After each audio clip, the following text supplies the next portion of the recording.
In the 13th century, a nomadic people from the steppes of Central Asia built the largest contiguous land empire in human history, stretching from Korea to Hungary. They defeated professional armies of China, Persia, and Eastern Europe, often while being outnumbered. The secret weapon wasn't a sword, a castle, or a fortress. It was a rider and a bow, moving faster than anyone thought possible. This is the story of the Mongol horse archer, and why, for nearly a century, no army in the world could stop them. To understand this dominance, we need to look at four things: their equipment, their training, their tactics, and their logistics. Each one alone was impressive. Together, they were unbeatable. At the heart of Mongol warfare was the composite recurve bow. Made from layers of wood, animal horn, and sinew glued together, it stored far more energy than the simple wooden bows used in Europe. Despite being short enough to fire from horseback, it could outrange many contemporary infantry bows, sending arrows over 300 meters. A skilled Mongol archer could hit a target while riding at full gallop in any direction, forward, backward, even sideways. Then there was the horse itself. The Mongol pony was small compared to European war horses, but incredibly hardy, able to survive on grass alone, dig through snow to find forage, and travel long distances without rest. Each warrior brought 3 to 5 spare horses on campaign, rotating them so he always rode a fresh mount. This gave Mongol armies a mobility that no army in the world could match, covering up to 100 kilometers a day. Their gear was equally practical. Lightweight lamellar armor made of small overlapping plates offered protection without sacrificing speed. Underneath, warriors wore silk shirts. If an arrow penetrated, the silk would wrap around the arrowhead, making it easier to pull out without tearing the wound further. Mongol dominance wasn't built in a training camp. It was built over a lifetime. Children learned to ride almost before they could walk, and were given small bows as toddlers. By the time a boy reached his teens, mounted archery was as natural as breathing. This wasn't military training layered on top of a civilian life. It was the civilian life. Herding, hunting, and migrating across the steppe all demanded the exact same skills as war. The great communal hunts, called narration, were essentially war games. Thousands of riders would form a massive circle, sometimes dozens of kilometers wide, slowly closing in to trap game animals in the center. This taught coordination across huge distances, discipline under a commander's signals, and the patience to execute a long, complex maneuver without breaking formation, skills that translated directly onto the battlefield. Genghis Khan reorganized Mongol society itself into a military structure. Units of 10, 100, 1,000, and 10,000, each with clear command. This broke old tribal loyalties and replaced them with loyalty to the unit and the Khan, creating one of the most disciplined armies the medieval world had ever seen. Mongol commanders rarely fought the way their enemies expected. Their signature move was the feigned retreat. A portion of the army would appear to break and flee in panic. Enemy commanders, eager for an easy victory, would give chase, only to be led into an ambush or to have their own formation shatter as faster units outran their infantry. This trick worked again and again, from China to Hungary, because it exploited a universal instinct, the urge to chase a fleeing enemy. Rather than charging directly into a shield wall or a line of knights, Mongol light cavalry would circle enemy formations, firing volley after volley of arrows from a safe distance, a tactic Europeans nicknamed the Mongol whirlwind. This wore down enemy morale and thinned their ranks before a single melee blow was struck. Only once the enemy was broken, exhausted, or disorganized would heavier Mongol lancers move in to finish the fight. Coordination was key. Commanders used flags by day and whistling arrows or lanterns by night to direct units spread across kilometers of terrain.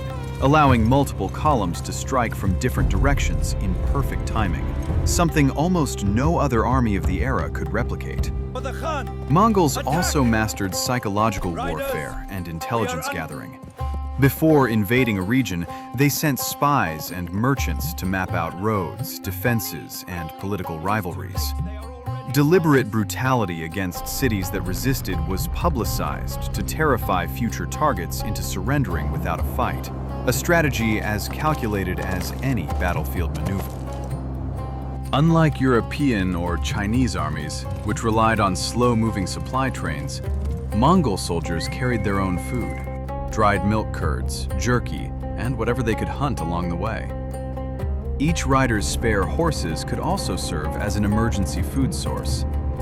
This meant Mongol armies didn't need to wait for supply lines, allowing them to strike suddenly, sustain long campaigns far from home, and march in winter when other armies stayed in their barracks. Crucially, the Mongols were not stuck in their ways.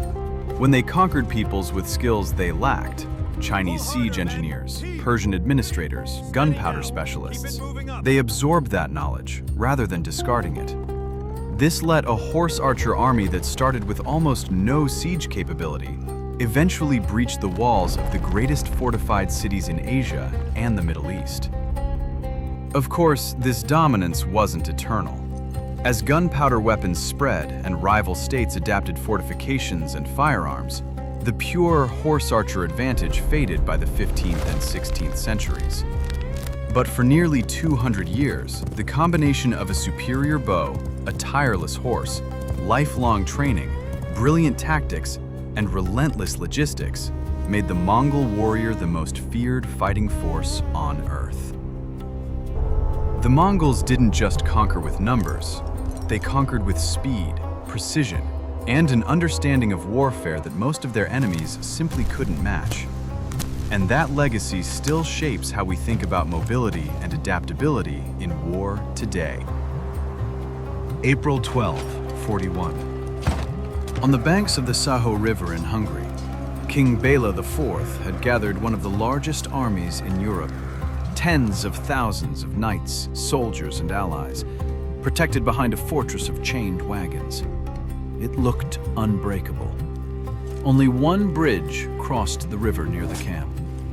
Bela's commanders believed it was the only viable route for a Mongol attack, and they were right to guard it. What they didn't know was that Subutai, the Mongol general, had already found another way. Under cover of darkness, Subutai's scouts located a shallow ford far south of the bridge, undefended, unwatched. While one Mongol force prepared to strike the bridge directly, another began moving into position to cross the river completely unseen. Panic spread through the Hungarian ranks as scouts reported the impossible. Mongol riders were no longer just across the river. They were beside the camp and behind it. The wagon fortress that had felt so secure was no longer protecting anyone. Rather than sealing the Hungarians in completely, the Mongols deliberately left one route open, a gap to the west. It looked like a mistake. It was not.